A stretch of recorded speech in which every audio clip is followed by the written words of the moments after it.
Kan video masaka chon jom lại do nang ngãi thằng hao tóc hao nó kia nàng ăn sôi da dọc đó nè ngãi thằng hao là le point dang le chuan isu ming chung nu berani ti kan soi le tua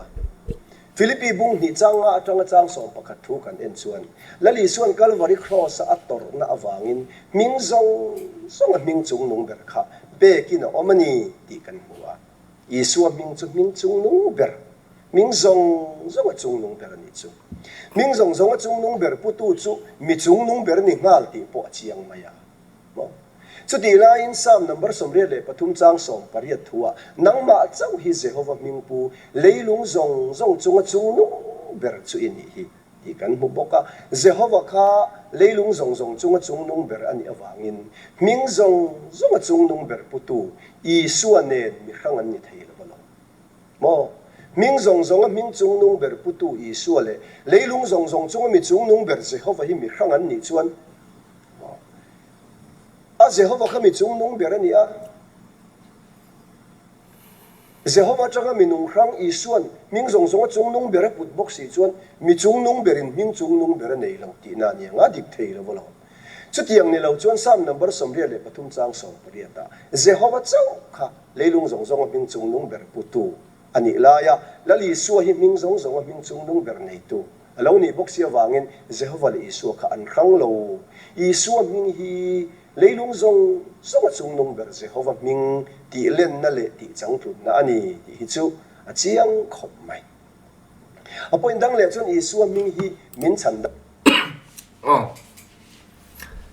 tu nó soi dan kha an mal man fak tur aom chi lâu em cái tia cái ngày đàn à cho nó chăn chu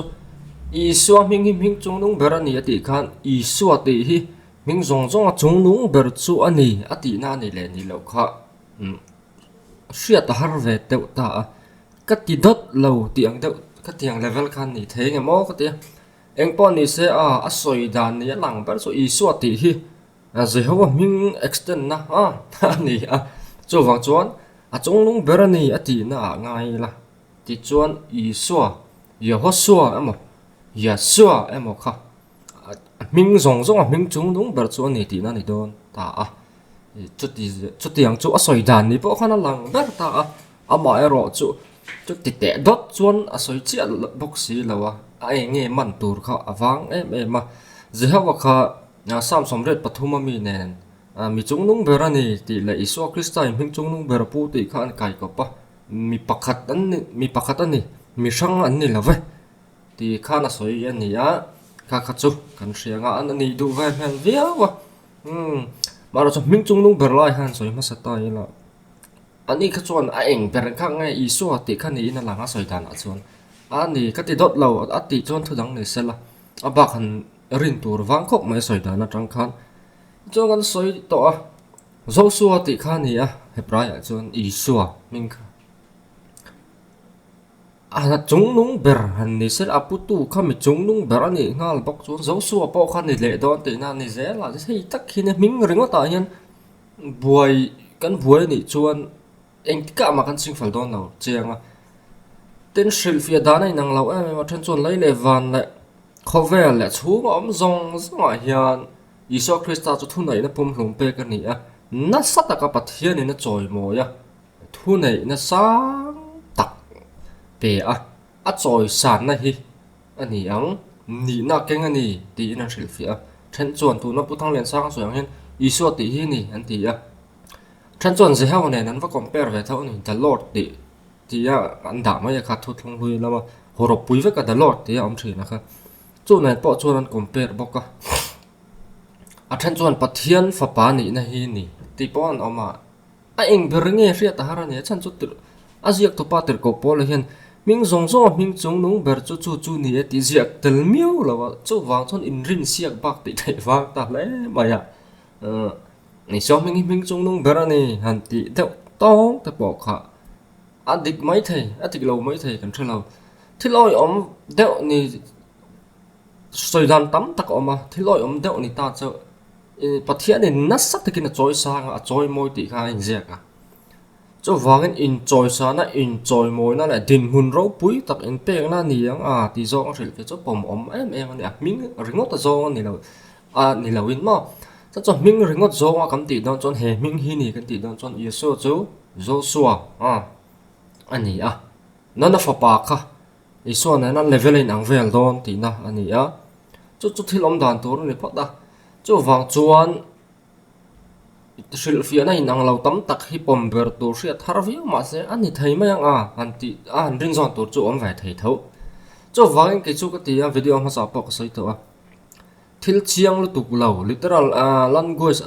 tia siak tlong kam nang han pom bur thei lo sil fia sap ngai ang chi hi chu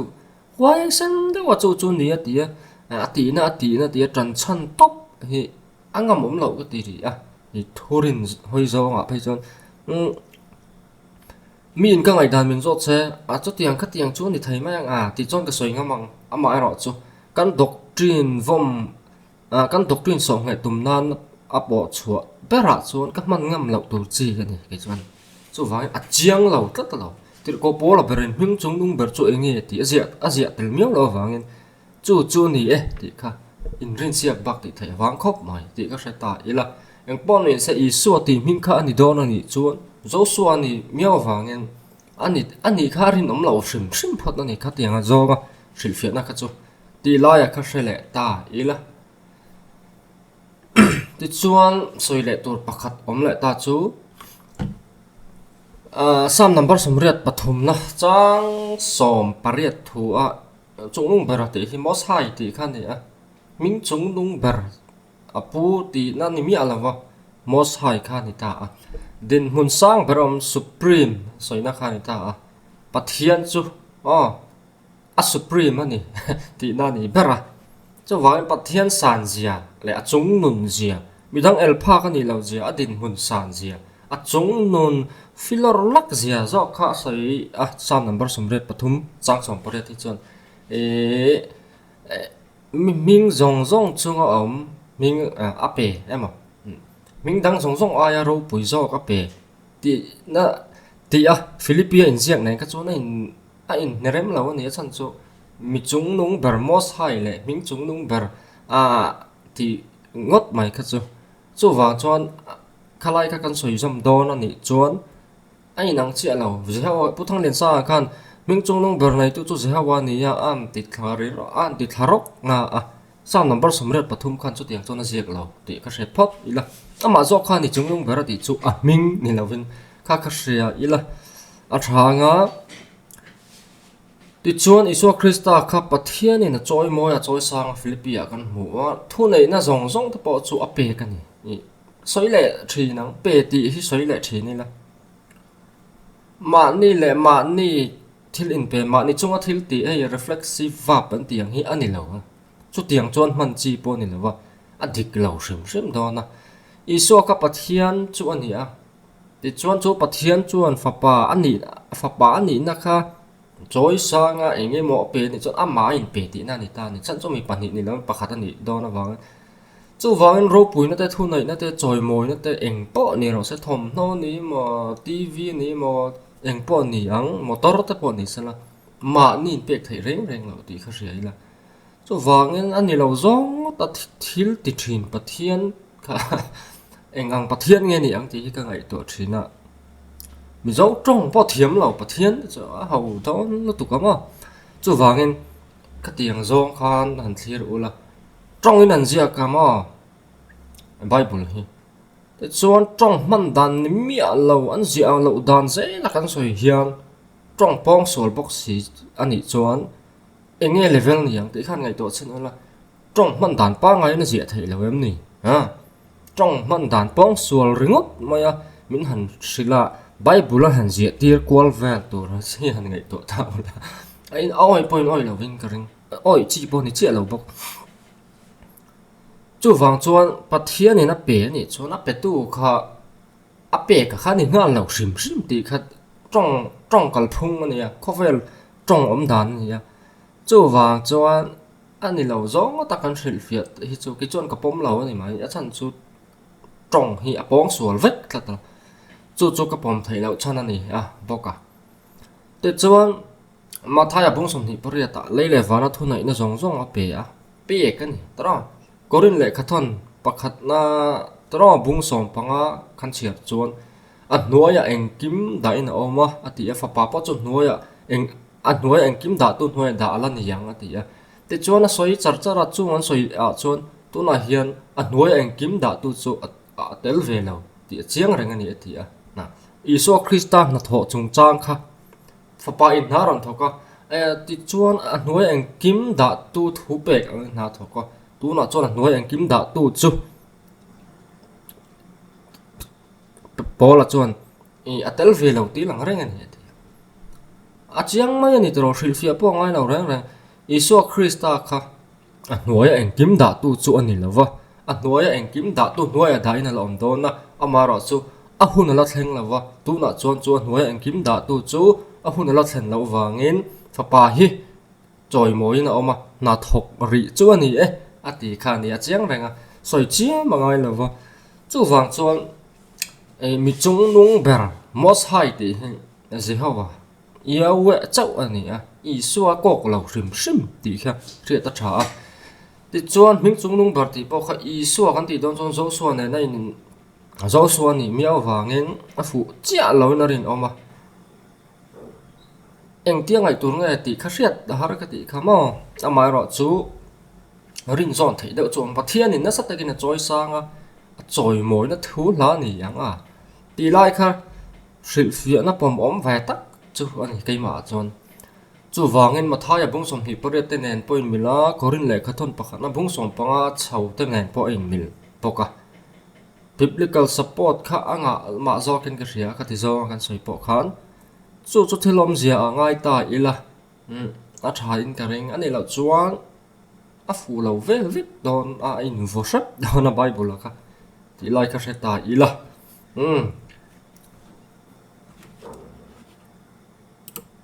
dam thei ming ani ti kha ni se le tai la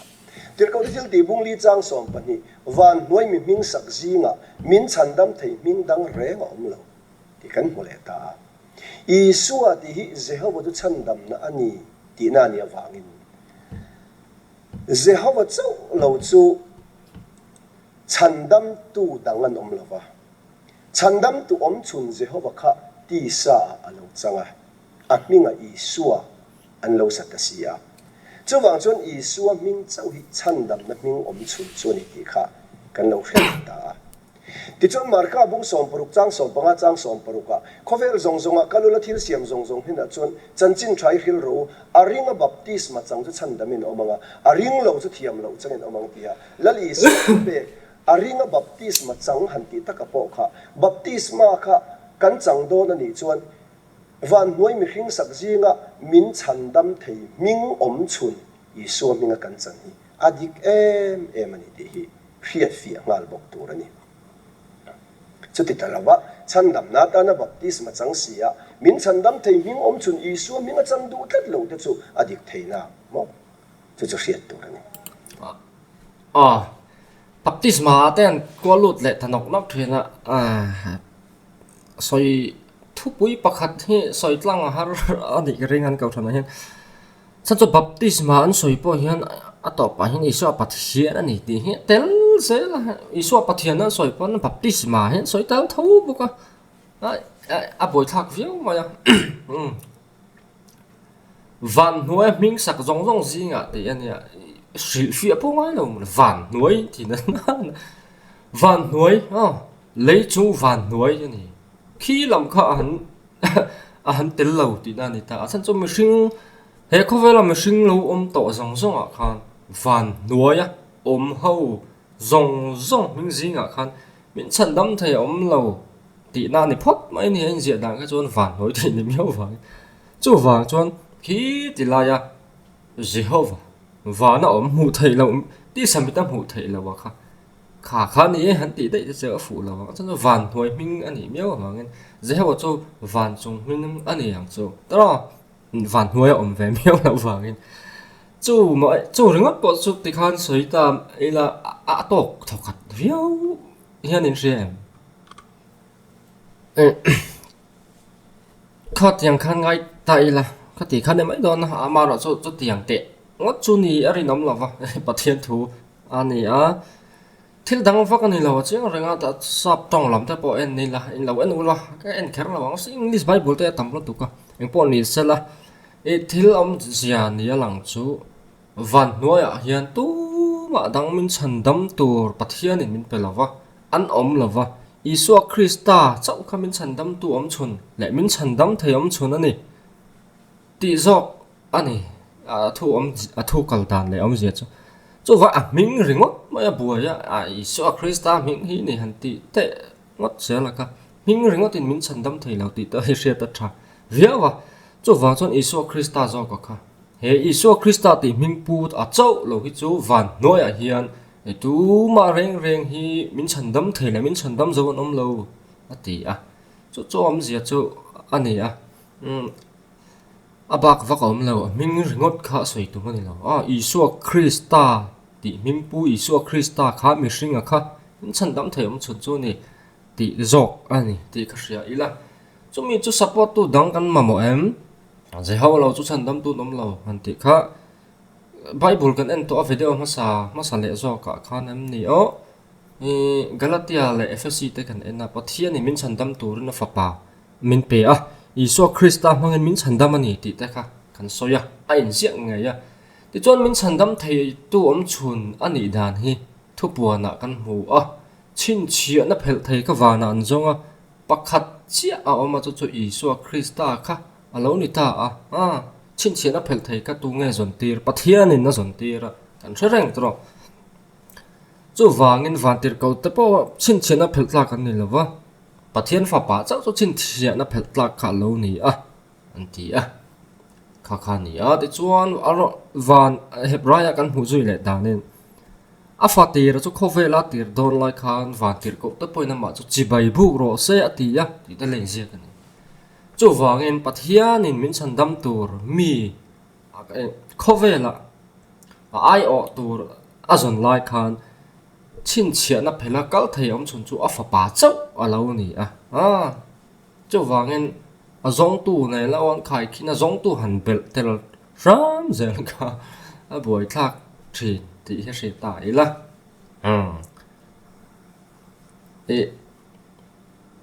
anh lâu zong ta kan soi don chuan boi thak ti kha boi thak ani ni na ta ka chuan boi thak dan chu silfia dan dang lam le eng ma mak sak pui kha po chua phua chop ze la ngai ni azia pa ang pa nga ya kan soi lo chuan ten bible sim ma hi literal la pom tur hi tam zo ka an ti azir mi ten ti chuan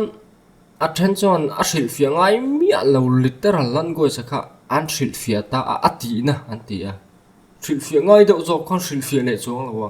ka tiang vel ta kha kan ni boi thak mà pathian tu han ti ching chive ta kan ti noi kan ti nui thak zo ani ani na ka chon pathian khat phei chuan tu te ma thu soi te hi nui chan hi an chang ti tlat ani lo thei lo chan cho thil ni lo lutuk la in me lo le om ang lo lutuk kan soi thun wang ni in langa chu tiang te chu thil om dan ani hria ta tha anga ani lo chuan kan soi ang khan ati na ti ringot chuan kan du to he kan hril fia thei vek bible pathian tu har saber ber kan ti ta po chomi ti na chu ni ti la azo de ran chu wangin chu tiang ngot chu thil om dan chu ani lo deu ti ta kha sa ta ela neng po ni sela then po control lo he lui kam atang hian tiang deu ka ni kan hria ta to maya pathian thu te chu chia chu ni an ti bur har sa hi atam ve maya in chu wang chon ne ke nial vak to na da po hian oneness la trinity chung chang rangot po hi soita ila bible la hian chiang dawin oneness isu hi jehovah ni lo ti khat chiang dawin in jiak pop se ma isu hi jehovah tho thong hui huna jehovah kha ani ti khat chiang dawin in jiak sai chuan in nial ngai mi alo to lo chiang lo ai na in jiak bok si lawa ni du mel do kha kan pot chua ka kanin vovel ta chu wang tak chon ani ni china ka soi ka thil chiang nial lu tuk lo hril fia dan tam tak om thei hi chu thurina thurin song he na man tum viau hi a fu lem lo tlat ama se ziak chiang deuh chuan thil fia le chuan ngai lo ziak chiang te om enti na zon na bung thum chang som paruk te thil fia ngai lo i trong tuang pa ngai le literal language ni angyal na pom chi ni pathian en khove la mangai ema wangin a fa pamal nei chuna pe a tikha thil fia ngai lo re ka ta kha ni mai chu wangin ke ni thurin te trinity lampang thurin te enga mo hi zona bung thum chang som paruk chau po hi om sala atok mai ni chiang lu tu ka eng wangin nge isu khovela local ti te isu chu tu nge ni ti te kha pathian fa pa ni pathian in khovela mangai afa pa nei chuna kha min pe eng khung kim nga em ringot ni he chang ro pui top khok ni the golden verse ani tap mai ni chu wangin kan tan chon to viawa mi than khat chon aje ka ngen pom thai lawa greek text mak sak pui te an phua bela te na nei lo dan nin chumi committee na te tan han sai thina chu tiang ati chu angai no ka tiang kha chu amaro chu thil tam taka sai angen chiang chia lo chiang hmal mai lo in rin sia ngai deuh hi om ve chung chu thurin song he na man kan tum tlak chon boi tha ka mi dang en chu mi ti na sok chu lo man ti nga thenen chu tiang sok chu ni en ti lenga then ka tin ani lo he tiang sok hi ni kha ani mai chu wangin heng hi chu hoi deuh dewa soya tran chana man top hi a fu lo ti kha kan soi le ram nga apoin dang le chon isu mingi sual ngai dam na ta na pe kan ni ti kha soi le ta ila tir ko thil di bung ni chang som thum paria ta chuan simula in sual ngai dam dan isu krista mingin baptisma chang theu ro ti kha kan hu sima sual ngai dam na baptisma chan chu chan dam na ani ti kan khre na langa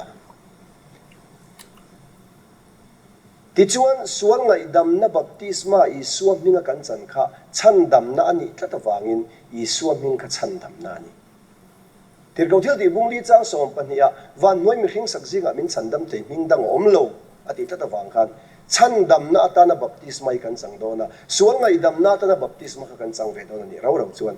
chan dam na ming om chun isu minga chan kha adikani ti tir ko thil di bung ni thumria da tang hian kan khele ta boka tir ko thil di bung som ni pani chang som paruka thola ata ming lam chungin baptisma changla isual tleng fai ta che tin pola kha hilania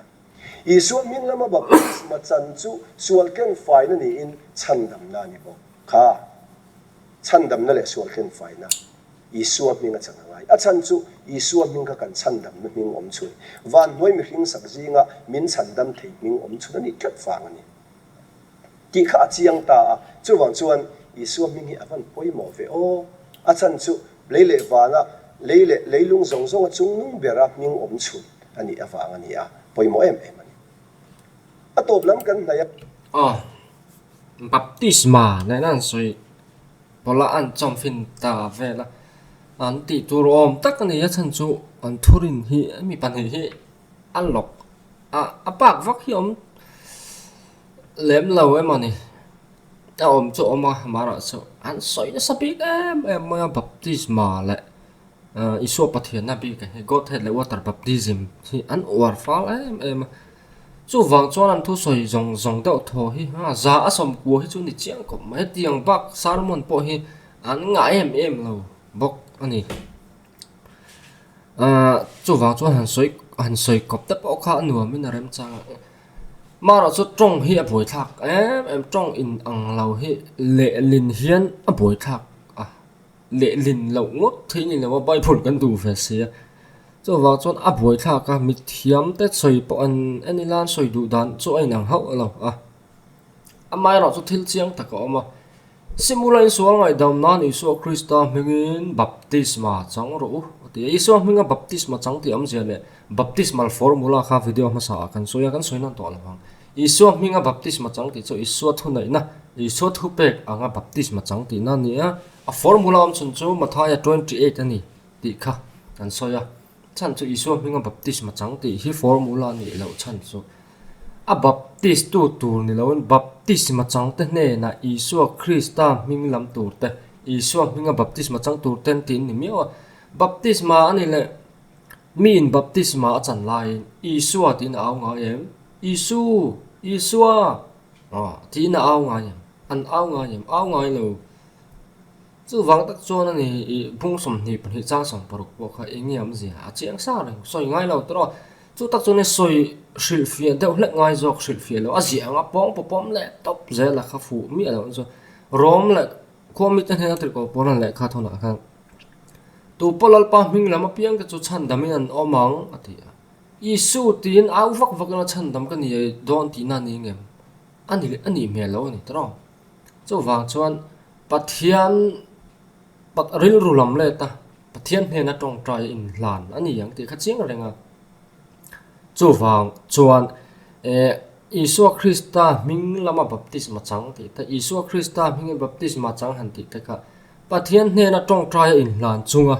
baptisma chang ani lo chuan Isua ti au chho lama kok lawa ten achang tu tur ta hne na shil ani wangin formula ni lo ti po kha chiang takin seta ila khan soinon lenga simulan sual ngai dam nan sual ngai dam nan ti chu sual ngai dam na atan sual ngai dam na turin ti na ni a khalai ka seta ila chum yang chi chu bible a hian a oma en lok chinila a thanga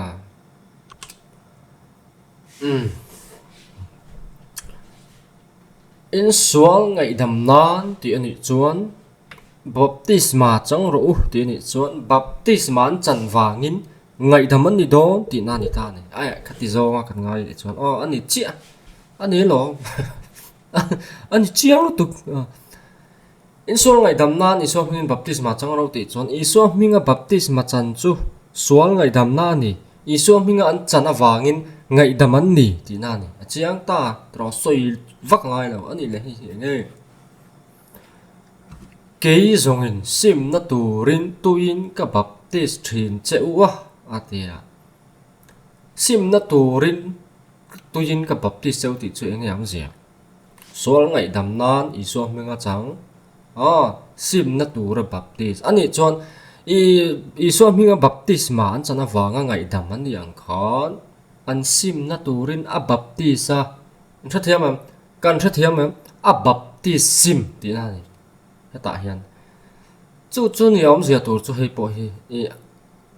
a baptisa wangin an sim ti na chan chu sim na turin ti ni mi ani lo hi chu sual ngai dam na lama soi lo sual ngai dam le dan ngai dam lo na lama ni lo a thu kal dan na hi an ula a in tluk chi ani thu che dan le a om zia tur re chu tak chu ni translation issue ni ti chiang rang ani heng hi chu wa chuan sual ngai dam na baptisma kan ti baptisma chan wanga sual ngai dam nia kan in don ani chuan baptisma wangin kan sim bok tur ni ti na ni kan sim theilo baptism kan ngai ti na ni do na chuang che chuan baptisma kan chan la chuan ngai dam kan ni theilo ti na ani don bok a in tluk che ta ma se sim te hi in baptism chi ni em ni lo tro ani le baptisma chan wanga ngai dam ngot thu om lo ni tro sim lo chuan eng ang point baptisma khawa changela ngai dam kan lo chuang hian rin om lo re chu wang tak chuan heng tong inang lawa hian le lin hi a boi thla ka siela te chuan sim en tir nan ti chalo ni to chu wangin eng lawa po hian mat triko ta thil ti bung ni chang som thum pariat ta po hi sual ngai dam na en tir nan sual ngai dam ni ti en tir nan isu an ringa baptisma chan khan isu an rina wang khan pathian hming lama isu Kristan hena hlana wang khan an sual te hoisan in hlana wang ngai dam an to re chumi pui van tlang ma tilang turin Christian kalo ni veta ti en tir nan an chang ti kha chiang renga chung te chu thoi da sai to rom ma so baptisma threm ha son sai to mani lo wangin khati china khan thu tok ta do ni la thanga marka bung som pa ruk an soi dan ta ka let lokela aringa ati po kha Isua Krista ming hi chu ti zo na so ani lo chiang ne ha en ula bible ka marka bung en nge ila thil hi ani lo zong hian han soi ta thina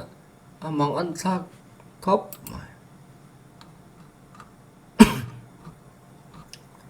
anh tin anh nghe na khovel zong zong a kalu la thil siam zong zong he na chuan chan chin tha hi hril ro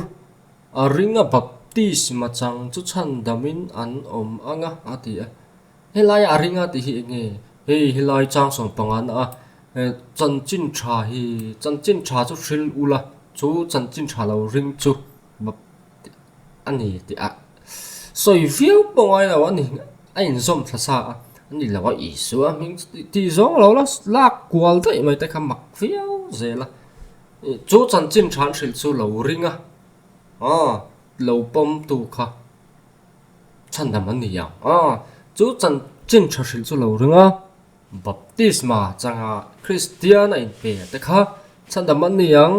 ti ani ya iso krista ming chu ti zong lo la soi le sam mai zel ta kha ani lo re kri chan chin than hril kha lo ringa lo piang thar pui ta ho chung chang ani ya iso krista chu an ring don te meu chan chin tha chu isu ani dang om lo wa a toy zong in soi ta ila iso krista chung chang thau thau ni iso krista thau ni chu wang iso ring ti na to ani thau ni a le lama chon ama ro chu a ming ringa an tia iso krista a ming kha ti zong a po lu na tur kha om lem la wa chan chin tha an wa hril kha lo ringa baptisma chang te an ni ti kha ain zia dan zo ka ni a ani lo zong hir mayak an pot her kwal ta thin chu bible hi aza lo an za lo ko tia ni na ta ka son an pu te mo an nu te mo an pa te mo zia le an ma ni kut koi te po hi ang thina an shet mel ma en kim ma hi ati nan te vek an du dan hian an soya an ma ni le kha bu zia an le kha thon te po mo hi ang em ani le na ma chon chu wang chon eng tia ti chi nge ka shalawa mara chu azia dan hi an thel zel ni hian lang tlat an khalai kha theta ila in zawa shil fia kualak so ta chang dang mi te thung hlui mi te mo ziak dang mi te walak kual pongai lo re ne chan chin tha hi thilula kovel zong zong ko la chan chin tha hi thilula a ringa ingi ring chan chin tha ka an nga lo re khat yang mai kha an ni lo zong hian an soi ta thin hi boi tha khop mai tro yang isu ming cha tu anin ami ten kan pudon thupon bung som ni pani chang li kan en chuan van ram chan china soina akhan an chia reng om le to lo banga pathian le garam no lal thu pha chu om to zo ka an ti chuan pathian le garam no te ka minung rangan ni lo zia chu a noya yan pathian le garam no chan chin kha an soi thata ti chuan a boy te chuan an boy te na ti lo a boy te chuan arong an bolanga a mel an huanga an mel atilo pathian le beram no mel khakan modon a ming chu an chala chuang bok an ming atilo a ming chu an chala chuang bok don mo ming zong zong a chung nung ber I su ming chu ama ring tu te chala chatu ni na chuang don ni ti kha alo lang chiang ta a thu thung lui pum puya isu ati kan mi alawa thu thung thar a isu ati ming kan hu huwa Jehovah ti kha kan mu to mi alo thunga heda tang po hian thu thung luya Jehovah kha thu thung thara isu hi ni ti kha a chiang khop maya mo te zong hian lo ngai to le tai la kan chang chiara khan Exodus bung ruk chang hi a ka ming chu Jehovah ni tin thu thung lu ya kan huwa thu thung thara a minga I soi sang ti kan mu ka kha lo po ka thu thung lu ya kan pathian ming pathian soi na kha tam khop mai ma se Zakaria le khabu kan en chuan chumi huna chon lalpa chu pakhata ni anga a ming po pakhata ni anga atita thu thung lu ya pathian ni na zong ron luan khom na chu Yeshua ti minga hen ron luan khom ta ni Yeshua ti ming khana luang khom ta Yeshua ti chu Yeshua ti nani ta ya ti chu Jehovah Shua ti chu chandam na chu ne chuan Yeshua ti om je chu Jehovah chu chandam na ni ti na lo ni ta thu thung luya pathian an ko na Elohim El Shaddai engeni Jehovah Jireh Jehovah Rapha anti zong zong thutlung luya pathian an ko na zong zong kha minga Isua isa ang ti hian aron luang khom ta veka chumi huna chan lalpa chu pakhat ani anga ming po pakhat ani ang tin Isua Krista ti hi chatua na kan pathian ming tur alo ne don tani Isua Krista hi kan pathian ming ani kan ti khan thutlung luya an pathian Jehovah ti kha kan pai lo kan ti to kha achan chu Isua Krista ti hi Yeshua Messiah ti nen thu munania khata iya ti kha Jehovah Sainania bangin Jehovah ti kha abolo Jehovah ti bo si lovin anna tho tur chandam na tel si in Yeshua Messiah Isua Krista khang lai ka cho tir lam apo khana soi to kan en zo kher lawang dang vak om lowa Yesua khan Yesua ti khan ya kha pathian ming phelani awangin ai Yesua kha Jehovah ti an tum sa internet Isaiah minga oma Joshua minga oma Eliza minga oma Jeremiah minga oma Jerusalem ti eng matam ma ya I kan la chuak vek lawanga tam mai ni pathian ming pu I pathian ming chuan tel na ming hi Israel mi te zinga khan chu wang chuan a ming phela oma wanga ti zonga soi do ni chu Isua ming le Joshua ming te pai chu Hebrai tonga I ming pakhat ming in anga ni a chu Greek tonga ron se khan adang alang dang lam ani da ani chau zo ka kalai ka seta ila chu tin ni lava cái thì do sai cho ai him lâu thì khác sẽ là ác trả nga thuốc buồn phung sầm hi bản hi ta bỏ hi trang li chậu này lâu con trang thùng nó trong tăng tem một hiền hẳn sẽ ta sẽ là Asia tour hi anh ya anh xin lỗi grammar kha angai na fiao wa an na ti lo cho ti khát ti ta khát soi chuyện à an ti kha angai lo reng reng a chan chu tu nghe soi hi trang thùng nó trong hiền hẳn chia rồi he ti lai trong hiền hẳn chia đi là tu chúng trang nghe soi hi chiang reng anh này thiếu đăng này lo pathia đó thì á soi hi em ti chia hiền nghe chia trên ó cái tia mặc viếu mà en ula genitive construction sang về với nào ông cái cả en the throne of God and of the Lamb pathian lao thut pha le beram no lao thut pha kha soi sang về với ni anh này tu ni nan anh này tu về anh in soi ni pa ni hian anh ti na cái soi to kha and of the Father and of the Son di da khar ang chi ta po kha imperative sentence ka chon tlem na dana dang ma se tu la hi chon kan soi ma sak ang khan angial langan khan thil khalo ta pathian la thut pha pathian ta ni end of the lamp I lamp chu Isua symbol ni te kan ria Isua ta ne pa ni khan Asia dan chu ani zo ka ti lai ka sel phot ta ila eng lai hi nge mo an chiar thina ka te he ta polon ti ta zela and of the God and of the Son throne of God and of the Lamb ti kha in ziak ta zela ti chuan tu chung chang nge soi ti hi chiang renga beram no ming hian chala chuang don ti hi in ziak lo reng ti te hi siat achale mai eng cheering out cheer big kan en thang ti hian an ula the Lord God lalpa pathian chu tu kan ria Jehovah ni sa shim ta daro ti chuan he ti lai ta hin asoi char pathian ani chuan Lord God ti na da le Israel ta pathian khani ti kan shel renga Lord God chu mà amara chu ka soyang kan heti lai hian lal thut pha chung chang hat le lal thut pha chung chang han soi po hian pathian lal thut pha le beram no lal thut pha kha om sang ve na om ni ti hin zia dan ani tlat ani chu lai te chu shata ila thanga ti chuan asoi thazela en a subject bera chu ta hi chuan pronoun hian enge ma wang hian oma wang hian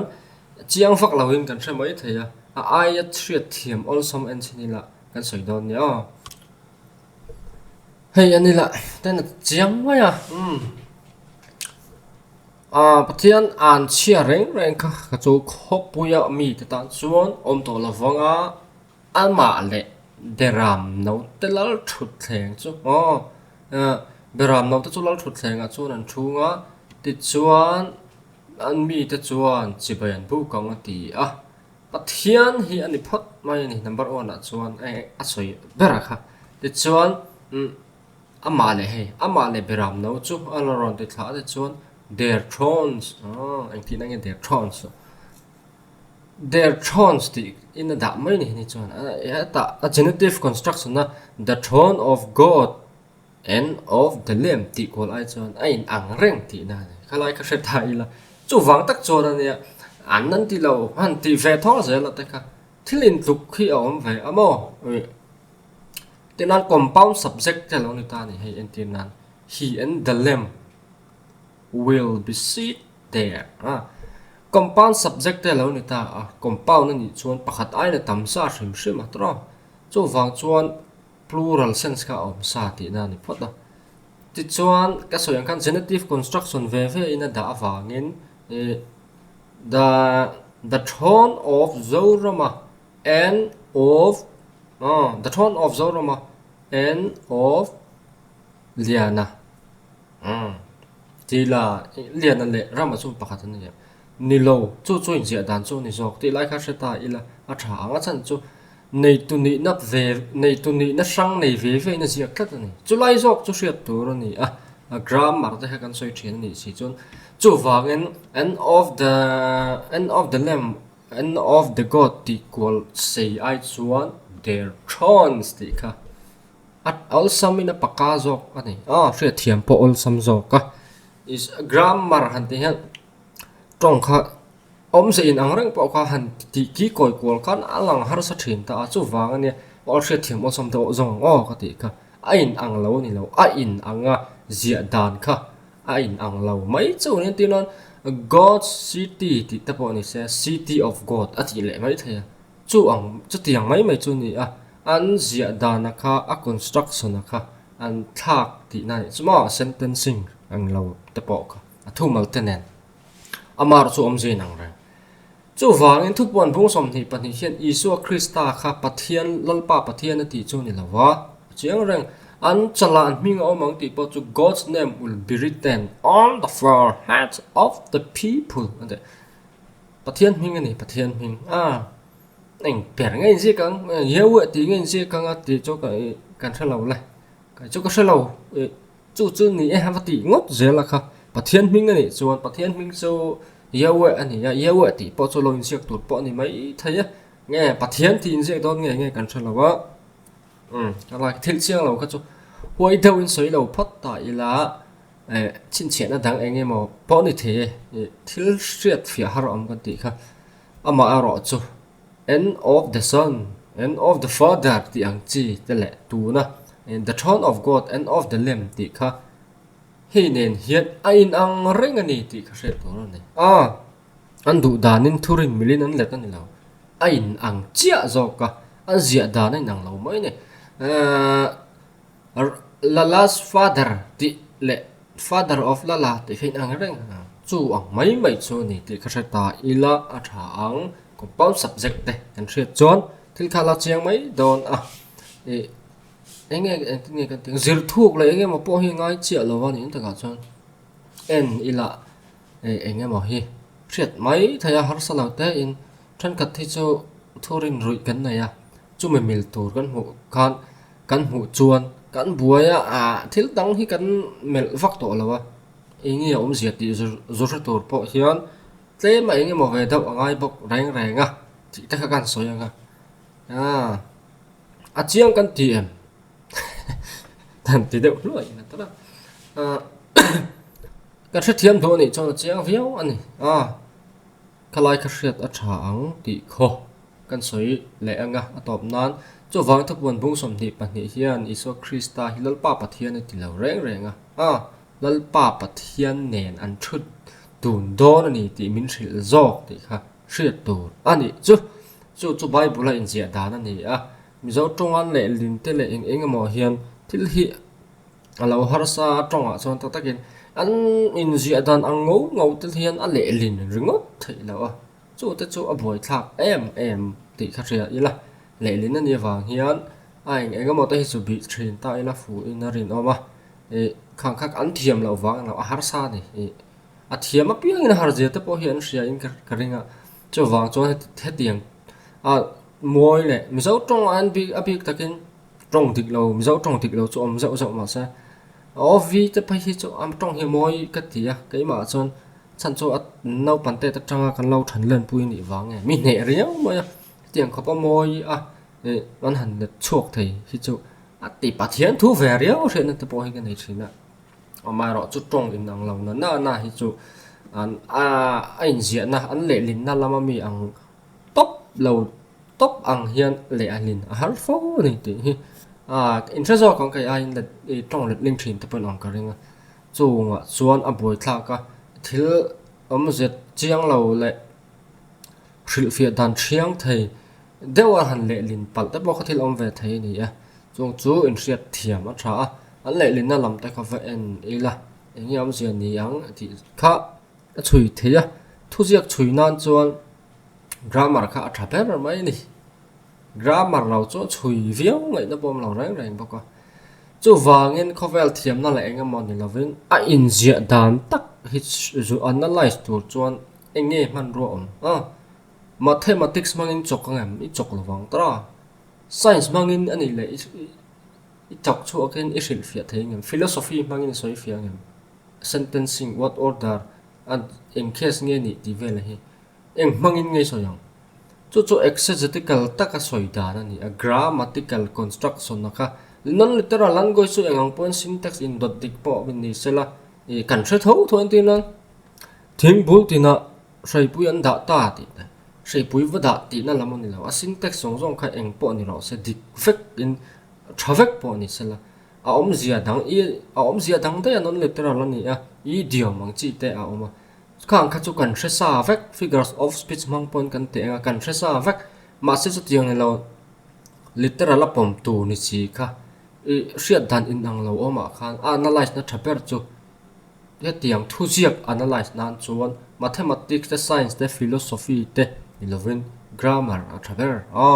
chu man ruwa tur pon ya ti chuan mi in grammatical analysis aspect hian in tifing le khovel thiam na engem molam ni lon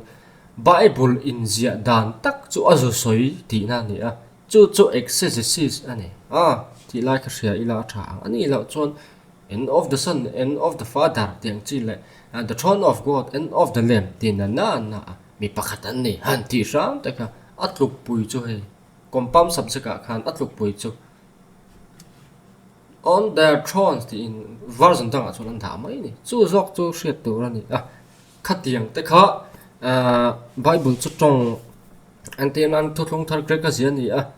Greek kha English an le ta English kha mi zo a halo let ve le kha tianga kwal chhong ani wang le mi zo tonga ati razia ka ni lo wang hian tle ma enge mo ve de angai na lai hi a om tlat a poi thak ko ma hi ne theology zer ta tang kai em so mi zo tonga ati razia ta chu ni sela kan ma mo lo khopang I Greek tong ti te sap tong ti te bon ma mo lo wang amaro chu ani lo miao si eng tin nge om ti kha hi ang chi a hian an le lin na khan generative construction kha a sang ve na omani ti lai te kha ma thai bung som ni pret kan soi ang khan ani dan ani ti te kha ran kan bel le anga du chuan lo an ve ola thilom zia khamo I dot soi lo ka ris bok lo ti kha an soi anga ka ris ngai lo ris le phuwa chocolate ka sei du lawa ten thil chiang vak lo le enge mo shi fiana pakhat ai tam om thei che kon fi le hrian mel dewa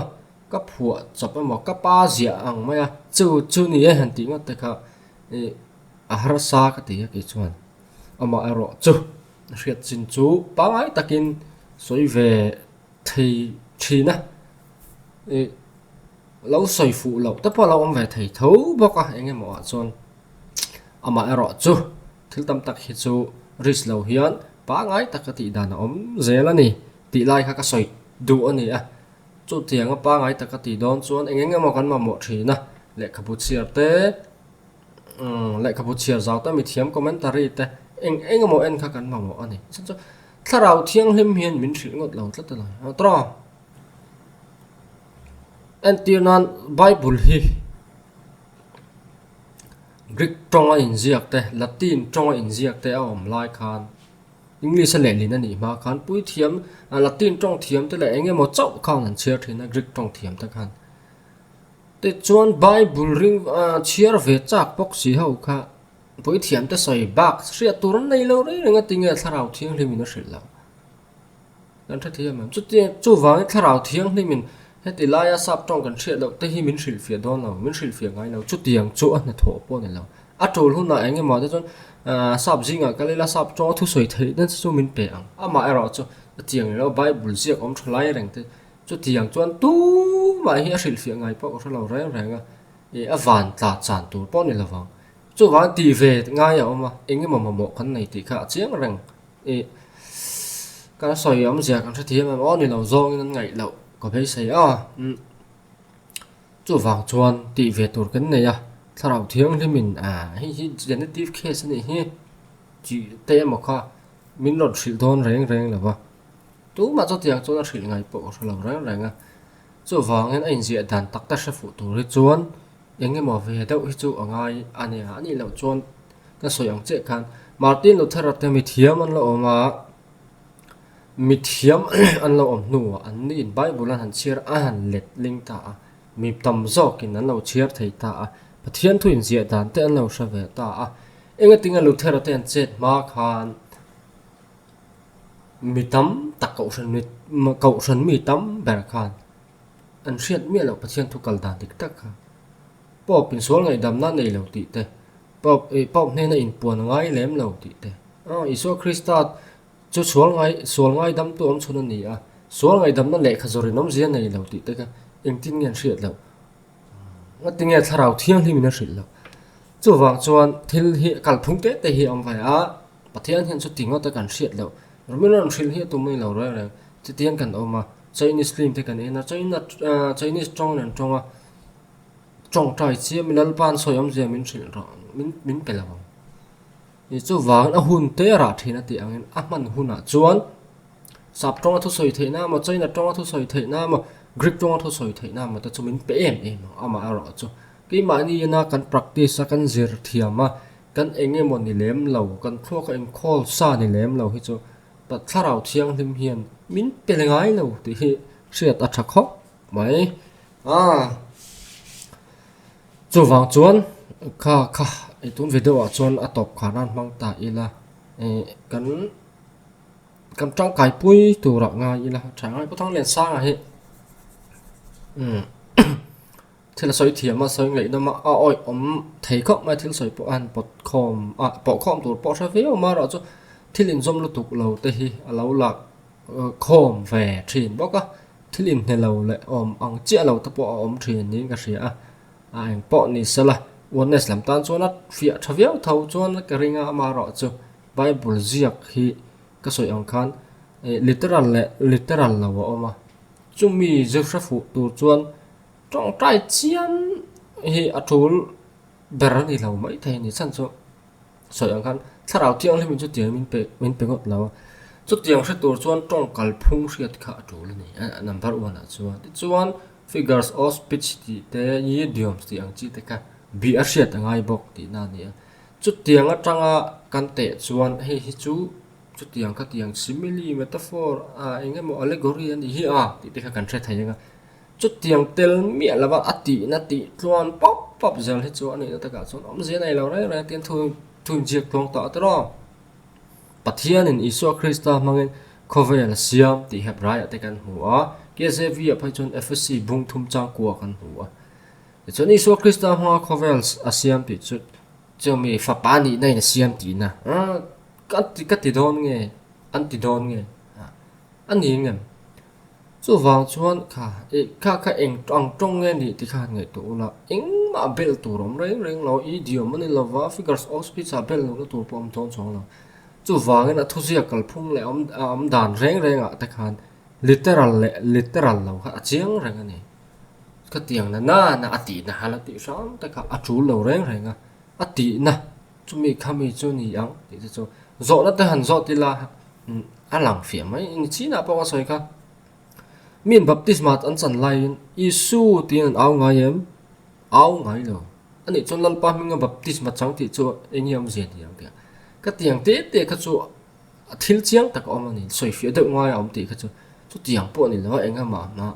na pathian ko ve la mai wa fa pa pe ti chu pathian chu fa pa alo chang ti na ham ti de thor ang chi ka chu a sia chi la bo ni khlai te kha